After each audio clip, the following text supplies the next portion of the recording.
Bem, saímos do Ihara e vamos para o Eiji Makiseki. O Eiji Makiseki foi também um cara que inovou bastante a literatura japonesa no contexto de sátira, no contexto mais de jogar as coisas pro zaralho, sabe? Ele foi um cara que recebeu uma grana boa dos pais dele. O pai dele era um comerciante famoso em Kyoto. E aí, com dinheiro na mão, né? Dinheiro na mão e vendaval, o cara começa a gastar parte da herança dele em bairros moêmios, em bairros homossexuais da cidade. E ele começa a enveredar também para a literatura. E dentro da literatura inspirada no Ihara, que inclusive ele plagiou algumas histórias do Ihara, para vocês terem uma ideia, dentro do Kyozoshi, ele cria um gênero literário chamado Katagi Mono, ou histórias de personagens. E aí, ao invés de trabalhar muito o lance homossexual que o Ihara fazia, ele trabalhava a vertente mais do consumo, ele trabalhava mais com a vida, com a esbórnia, ou seja, prostituição, bebida, jogos, era muito mais frequente, muito mais representado do que propriamente um amor homossexual que o Ihara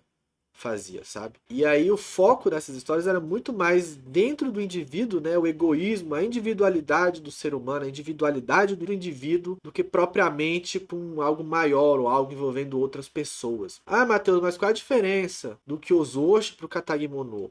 O Katagimono era mais egoísta, era mais egocêntrico dentro do personagem. Enquanto no Kyozoshi do Ihara, o personagem era um ser sexual, era mais voltado para erotismo, para putaria e tudo mais, o Katagimono era mais uma crítica acerca da vida de luxúria, da vida de consumo, da vida de curtição, sempre focado no personagem. Tem um pouco de tom biográfico nessas histórias? Talvez, porque eu que sei que era realmente um desses personagens que ele fazia de que ia para bairros boêmios gastar todo o seu dinheiro lá com jogo, puta e bebida. Bom vivan, né? Um grande aí, podemos dizer, um flaner. E o Katagimono tinha muita ilustração e foi bastante popular em Osaka e em Kyoto.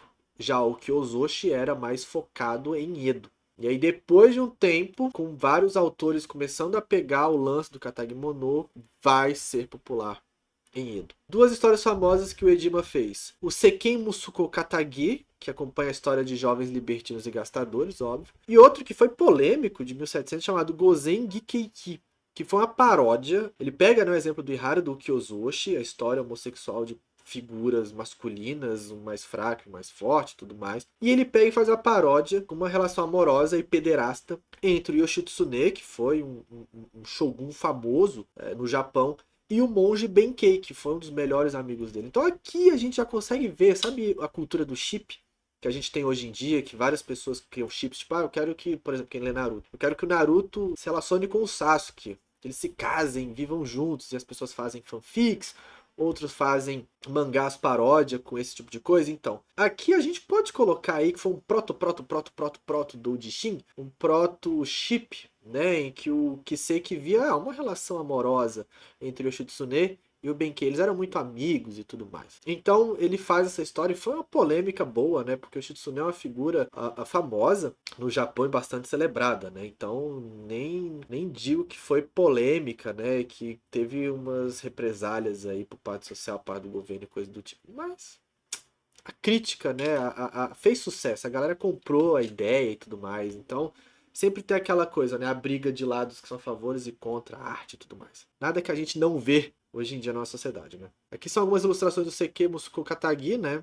A gente vê que tem um uso de textos pé dos personagens, talvez eles estejam conversando, são espécies de balões de fala, não sei, mas a gente consegue criar relações, né? E aí o diferencial era como se fosse, lembra do Emakimono, que viu uma carga textual muito forte se desenvolvendo para as ilustrações? Então, a gente tinha as ilustrações e tudo mais, e também tinha alta carga textual na história. Aqui é uma cena do mangá, né, do Kago Naotoshi, né, o Neppyon Nihon no Rekishi, 67, que dentro da obra, uma obra histórica e tudo mais, tem um personagem lendo uma das histórias aí do Katagi Mono. Então a gente consegue ver essa estrutura, né, que tinha uma carga textual em cima e a imagem abaixo do que estava acontecendo, no que o texto dizia.